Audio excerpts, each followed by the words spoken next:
Hello and welcome to the lecture series on railways, harbour, tunnelling and airport for the subject code 18CV645, Module 1 Session 5, Ballast, rail fixtures and fastenings. In this session, we will discuss about the ballast, functions of ballast, requirements of ballast, types, size and selection of a ballast and quantity of a ballast. And next is the rail fixtures and fastening, and lastly the references. Moving on to the ballast, first we are going to define the word ballast. So ballast is a component of a permanent way. So we can define the ballast is a layer of a broken stone, or it is a gravel, muram or any other granular material which is placed, packed below and around the sleeper for distributing the load from sleeper to the formation. So this material we are named as a ballast. It provides drainage as well as longitudinal and lateral stability to the track. So this is called as a ballast. So now as we define the word ballast, it has serves some functions. So we are going to discuss one by one. First one, as we know that it is been provided on the surfaces or surrounding below of the sleepers, it is going to provide a level and hard bed. It also provides positioning, or it holds the sleepers in position during the passage of a trains. It transfers the and also distribute the load from sleeper to a larger area of the formation. It provides elasticity and resilience to the track for proper riding comfort. It provides the necessary resistance to the track for longitudinal and lateral stability. It provides effective drainage, and also it is an effective means of maintaining the level and alignment of the track. So these are all the functions of the ballast. Moving on to the requirement. So as we know that it is going to give a resilience and elasticity, and it is going to be a repeated battering effect of the sleepers due to the wheel load movement. So the whatever the material we are going to be using, it should possess tough and also the wear resistance. So because of a continuous wear, the ballast what we are going to be using should possess tough and also the wear resistance.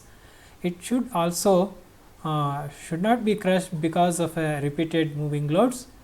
Generally, it should have a cubical in shape, should be a non-porous material, because if it is a porous, it absorbs the water and reduces in the strength.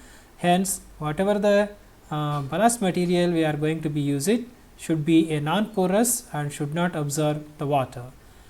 It resists both attrition and abrasion, because as we know that the material is going to be subjected to rubbing action between the two particles, so against other material. Hence the ballast what we are going to be using should have a resistance from both attrition and abrasion.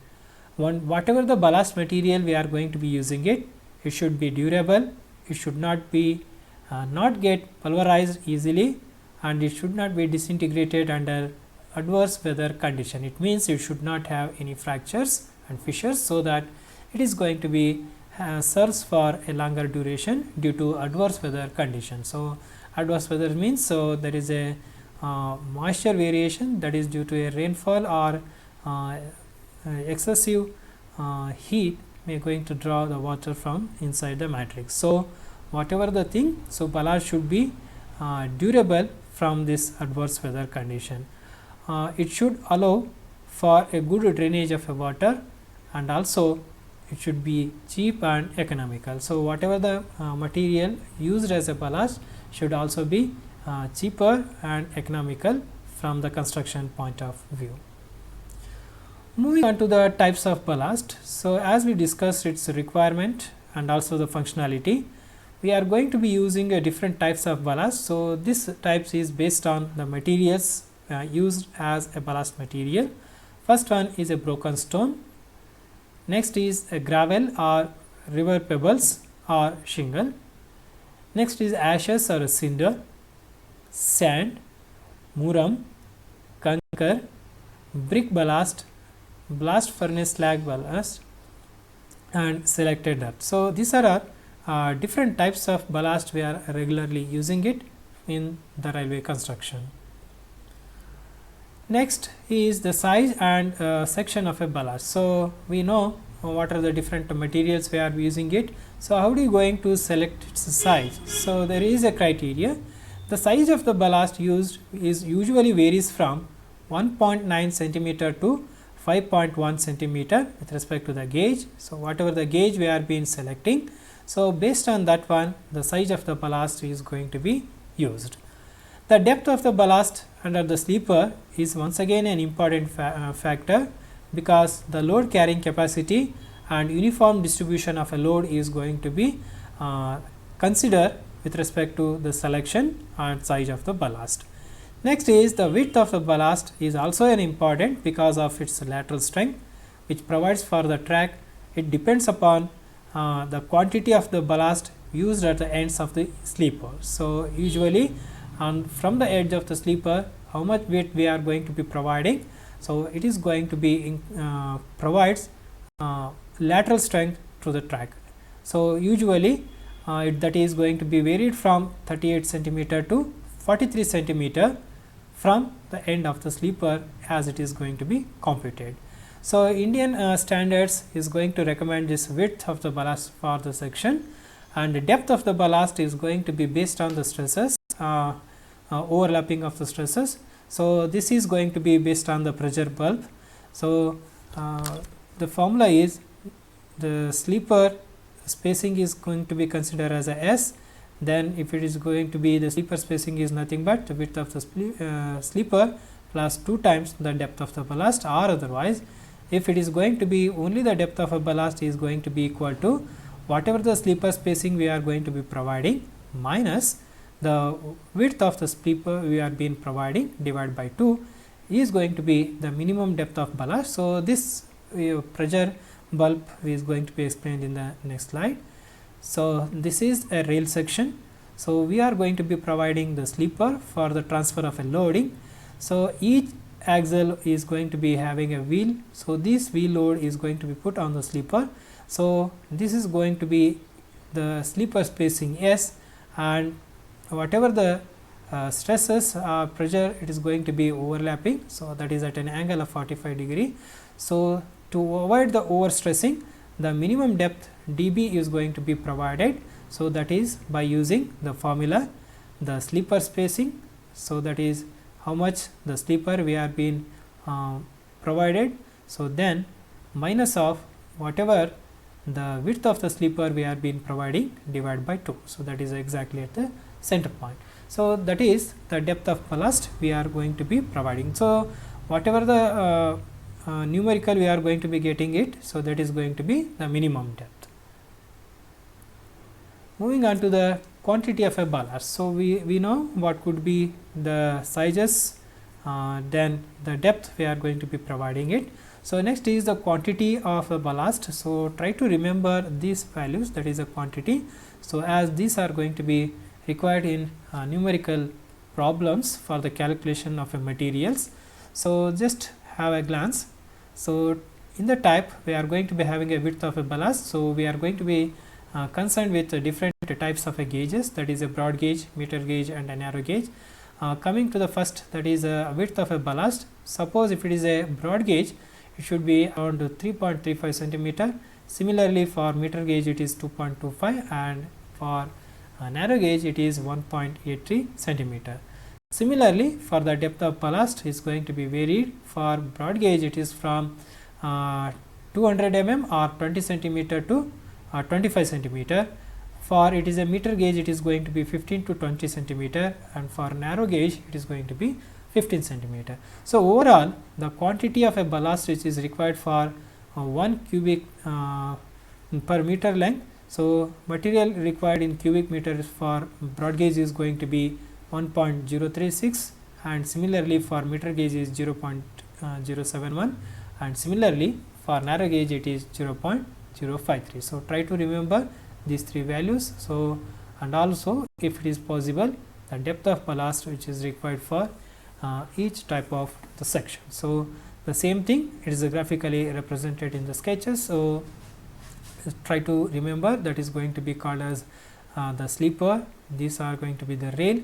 So, from the edge we are going to be providing a certain amount of a width of a ballast. So, that is going to be provided on the embankment, which is having a slope of 1.5:1. So, then the depth of a ballast, it is being indicated here. So, depth of ballast means just below the sleeper what could be the dB. So, I had explained in the previous slide the depth of ballast minimum depth. So, that is from 20 centimeter for broad gauge to 15 centimeter for the narrow gauge. So, likewise we are been providing the ballast to resist against the shocks, or it is going to be providing the cushions and also elasticity and resilience for the track for moving wheel loads. Moving on to the next parameter, that is rail fixtures and fastenings. So, as the name indicates, it is going to be the fixtures or the fastening which is going to be provided for the fixing of the rail to the sleeper. So, those are going to be called as the fixture, and whatever the fastenings which are going to be connected to rails or with respect to the sleepers or the adjacent rail. So, those are going to be called as fastening. The purpose of providing this both fixtures and fastening in railway track is to hold the rail in a proper position, and also in order to achieve the smooth running of a train. It means it is going to be giving a level for the rails for the smooth movement of the train. So, also these are used to join the rail together, that is joining of a two rails, and as well as fixing them to the sleepers. They serve the purpose as it provides a level surface, maintains a proper alignment, and maintains a uniformity in a gauges with respect to the trap, which are going to be maintained within the allowable limit. So, this is a function of rail fixtures and fastening.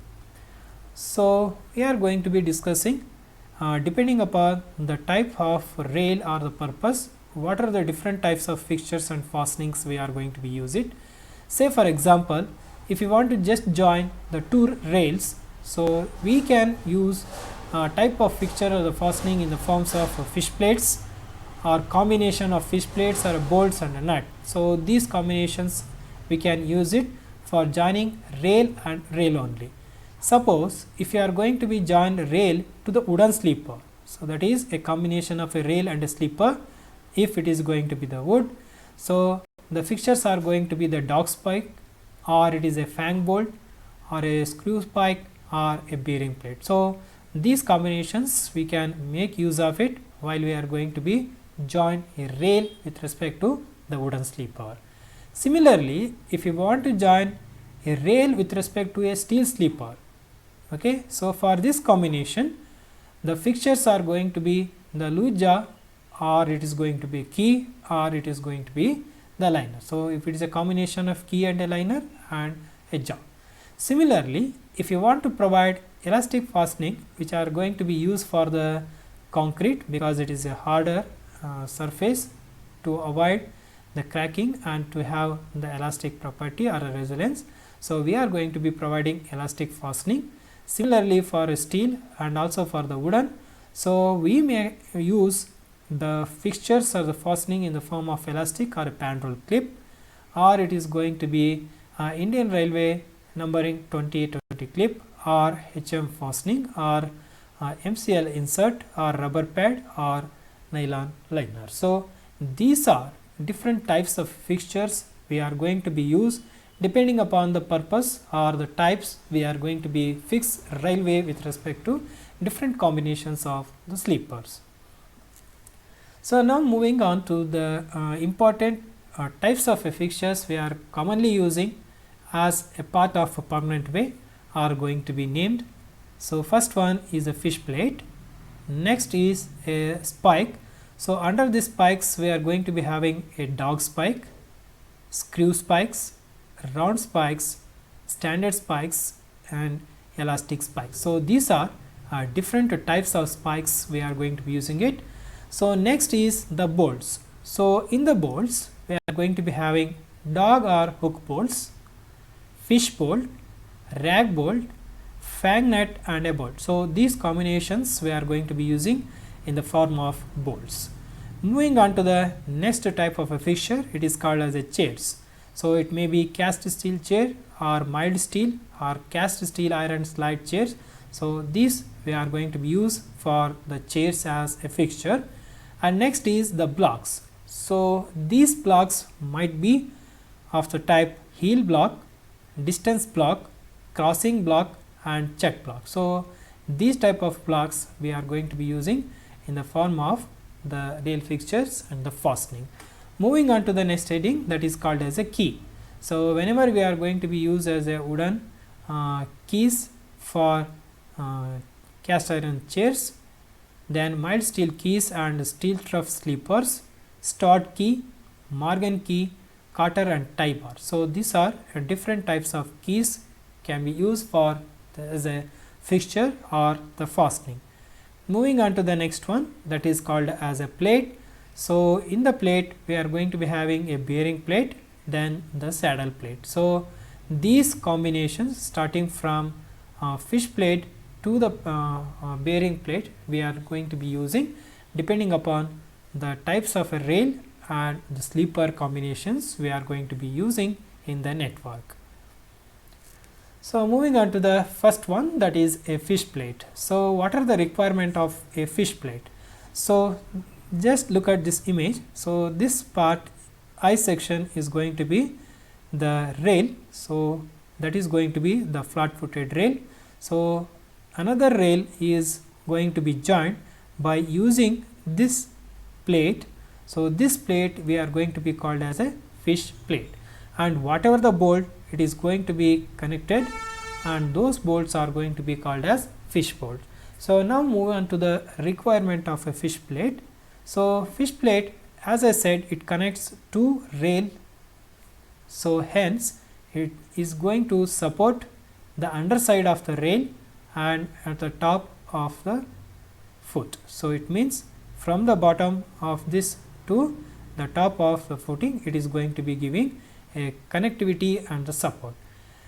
The fish plates allows a free movement of a rail for the expansion and contraction. It means, so whatever the rail joint it is being provided, the rails can easily have a free movement at the edges. So, it is going to be provided with respect to both the expansion and contraction.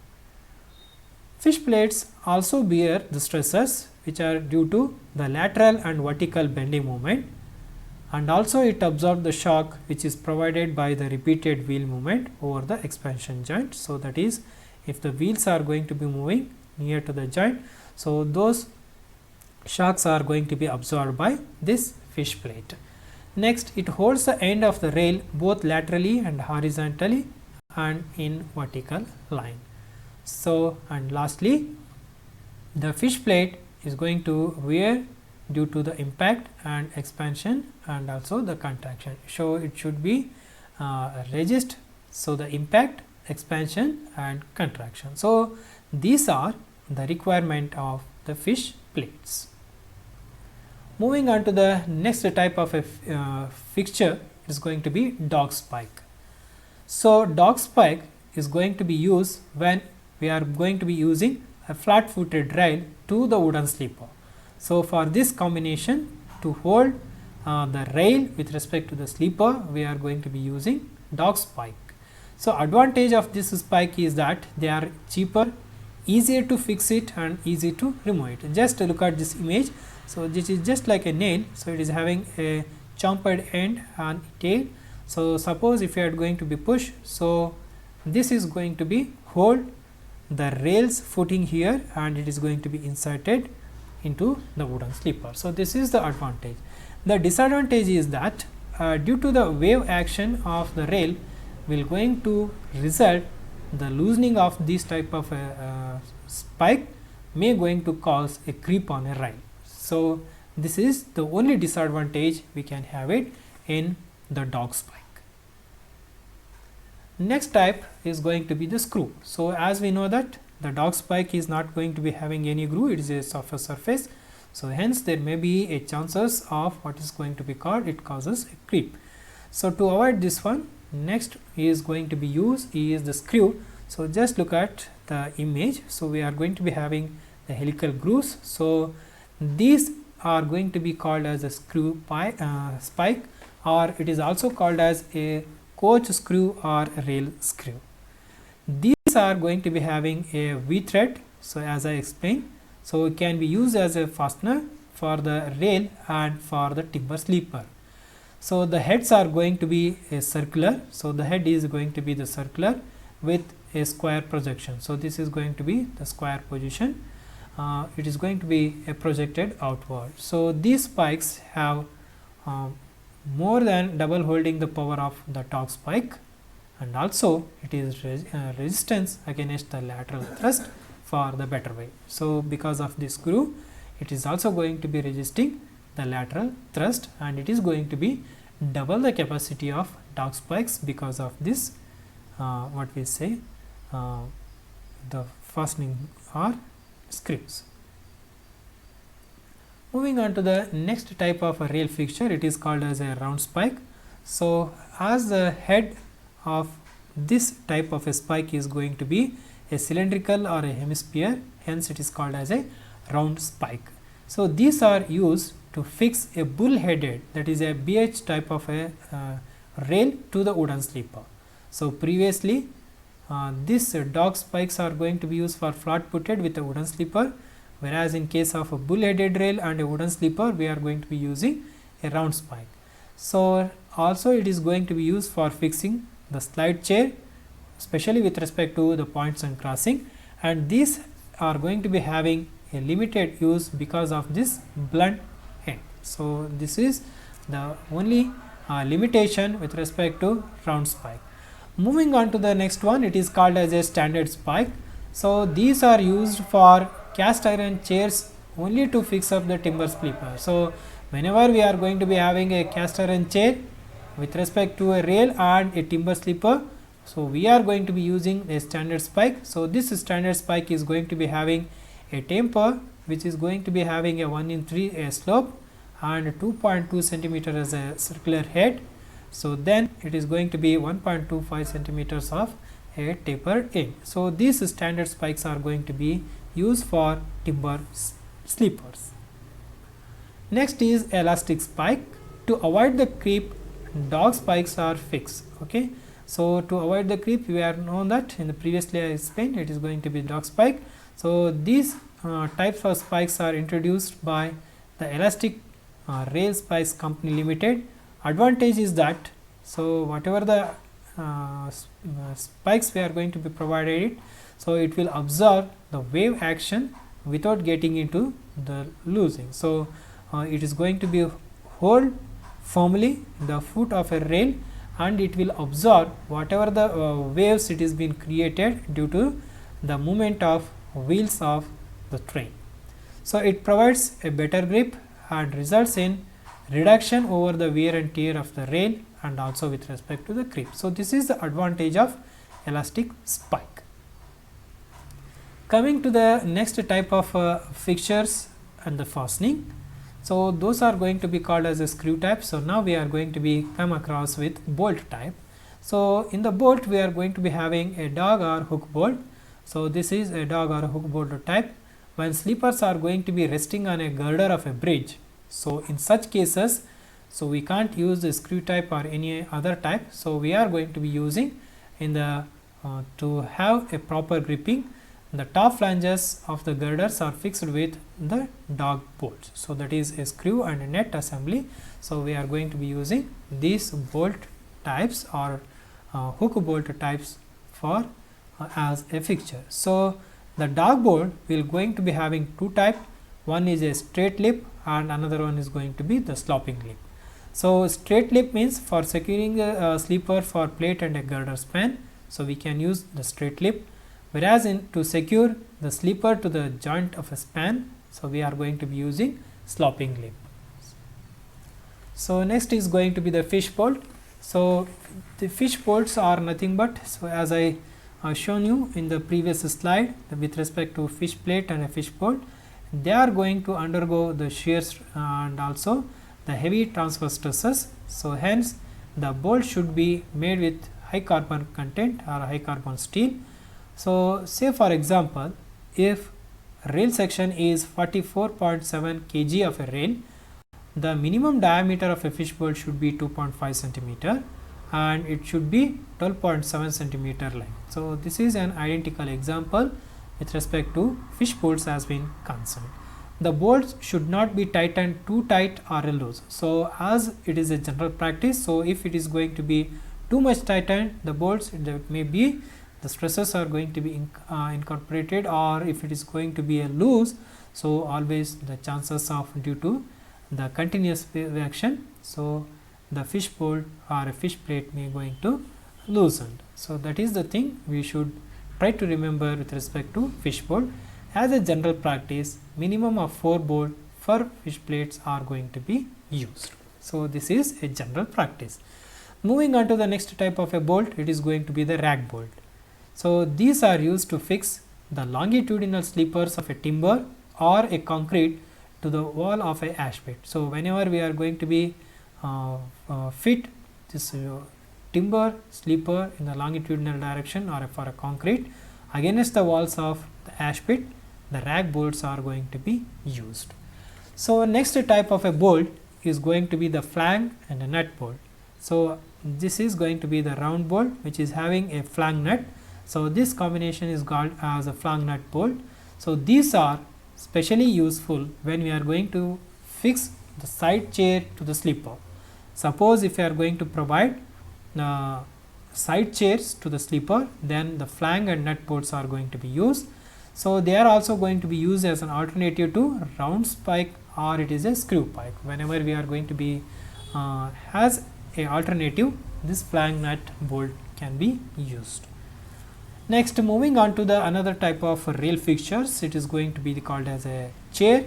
So to hold the bull-headed or a double-headed rail for the CI chair, so we are going to be using the CI chair. Usually the CI chairs are going to be nearly weighs around 20.4 kg. So each chair is going to be around 20.4 kgs of a weight. So where we are going to be placing the bull-headed or double-headed rails are going to be placed in between these two jaws, okay, of a chairs, and it is going to be fixed with respect to the inner jaw with tapering keys or wooden keys. So here this is going to be what is called as a chair.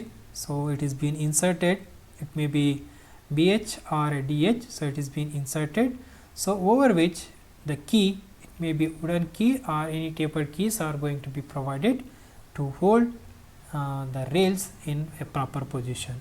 So on the outer edge, so it may be used a wood or a metal, or sometimes we are going to be using a spring key or stout key instead of these wooden blocks. So these are with respect to the chairs.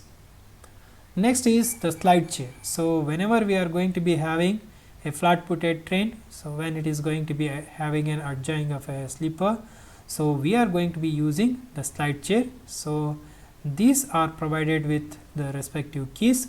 So it is in the form of a plates with a special shapes on which the stock and tongue rail rest. So it is usually 12 to 15 centimeters of wide, and length can be increased to towards the heel. So whenever we are going to be having the heel, so this length is going to be increasing. So try to see the image of the sectional elevation and slide chair. So this image is clear with respect to the concept of slide chairs. So moving on to the next type of fixture, it is called as a block.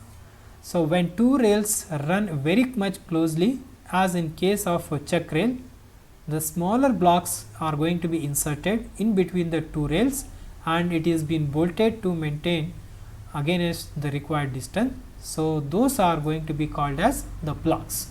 So keys are a tapered piece of a timber or it is a steel which is fixed the rails to the chair or with respect to the metal sleeper. So, this is going to be called as the keys. So, next is the Morgan key.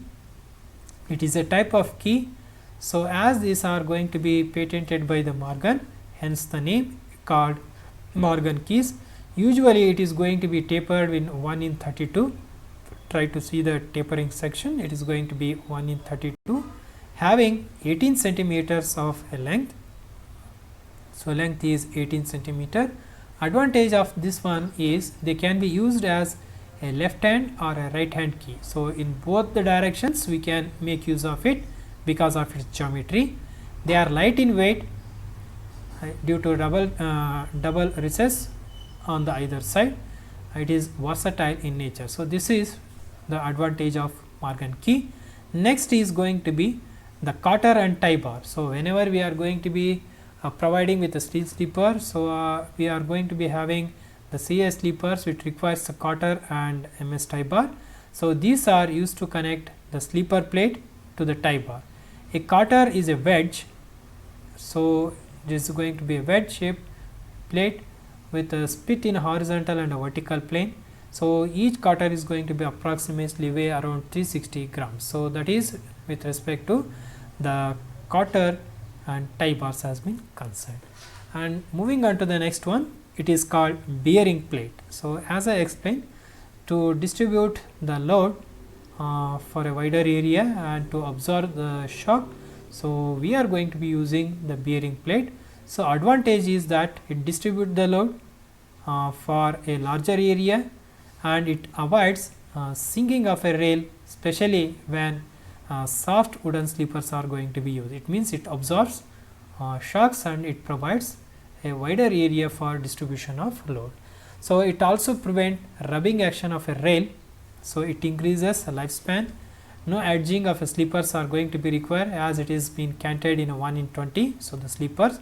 So, as it distribute the load equally and uniformly, it also helps for proper holding of a spikes to the sleeper. The disadvantage is that the plates are rattled when it is going to be loosened. So, that is the thing. And also if there is any puncture or holes are made onto the spike, so it is injured. So, a new hole has to be made when it is going to be fixed with respect to the other spikes which is in the series. If plates are loosened, the moisture movement can causes a mechanical wear for the sleeper. So, these are some disadvantages with respect to bearing plates has been concerned. So, this is a bearing plate, it is called as a rest. So, this is called as a gauging face or the rail which has been having a 40.8 kg of a rail section. So, this is a dog spike, it is been inserted inside the sleeper.